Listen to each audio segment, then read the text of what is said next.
Junkman for VintageRock.com here at NAMM 2014. And I'm sitting over here beside the drum kit with a legend, drummer Peter Erskine. How you doing? I'm fine. Good morning. Hey, y'all.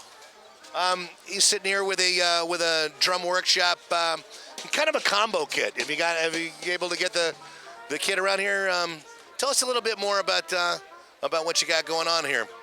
This is a kit that we call the Frequent Flyer, and the original design inspiration was to come up with a drum set that you could check in with an airline and not be penalized for exceeding that kind of sacred 62-inch linear dimension limit. And charged extra, as they do. And charged much extra, or exceeding the 50-pound limit. DW drums, the highest quality, but the one great expense was weight. Very heavy drum. So the first thing we looked at were the dimensions, size. We opted for the 12 by 20 bass drum. A lot of drum companies have gone for a smaller diameter bass drum, and at best it sounds like a floor tom on the side or something. So 12 by 20, like the old jazzette kits from the 60s, works great in a small group, big band, casuals, combos, any kind of gig. Floor tom is 11 by 14. 8 by 12 seem to be the optimal tom-tom size here.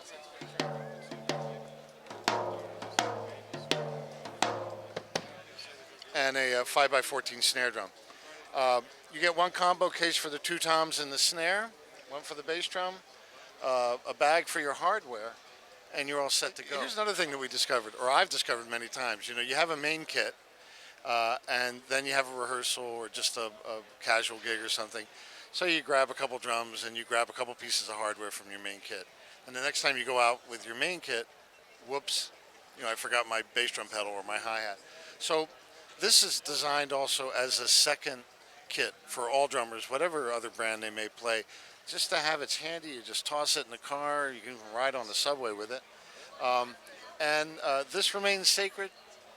Your sacred kit remains sacred. So frequent flyers seem to be a good moniker for it, whether you're going out of town or just Metropolitan. Or working around town. Yes, the Metropolitan. That's a good idea. Street price is $11.99 on it. So that was my next question. Yeah. It comes with Remo heads, and these heads sound terrific. I sometimes will change it out for maybe coated ambassadors, maybe put a P3 on the bass drum. Choice of all your DW colors, if you like. Comes in two colors. Two colors. Yeah. We wanted to keep things simple for the dealers. So this kit here is the white marine pearl, and then there's a beautiful tobacco burst, which when they first told me I was kind of like, boring. But then when I saw it, it's a high gloss tobacco burst, and I said, wow, this looks like Christmas morning. So I was quite thrilled with that color choice. It's been literally over 3 years, almost 4 years in development. How big of a part in the development were you? Huge, because I kept bugging. I said, we need a smaller drum set. We need a lighter weight drum set. We need a drum set that has 30-degree bearing edges. We need a drum set that I can take anywhere. The impetus for this really came from a gig I did down in Mexico City. And Dave Weckel was there, wonderful drummer, dear friend. And he was working with a locally supplied drum kit, a Yamaha kit. And he's sweating up a storm trying to tune these things up. The snare drum had been dented. It's a lot of work. Yeah. And I'm setting up my little 4-piece kit, and he comes over, he goes, are those yours? I said, yeah. He said, you flew them down here? I went, uh-huh. Carried them on. He said, what do they cost? Nothing. But the main point, it's a real bass drum. Yeah. It's not a 16-inch floor tom, and they're also not pancake drums. You go too shallow, and then it doesn't sound like a drum. So these sound like drums. They play like drums. They are drums. It's a beautiful game. I got to mention, I just did the jazz conference in Dallas last week, and I played in a quartet with Bob Mintzer, John Clayton, and Dave Stryker. Nice little bopping quartet set. Turned right around. I played with the big band for the next concert. Kept the drums right there. Didn't change the tuning.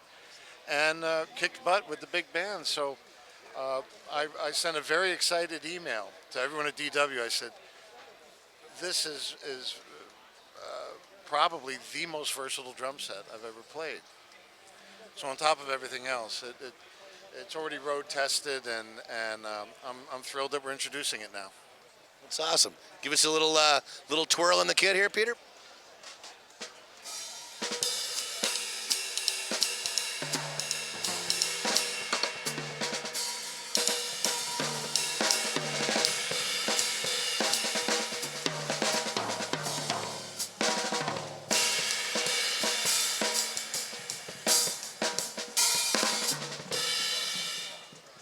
Terrific. Ladies and gentlemen, the amazing Peter Erskine for DW Drums.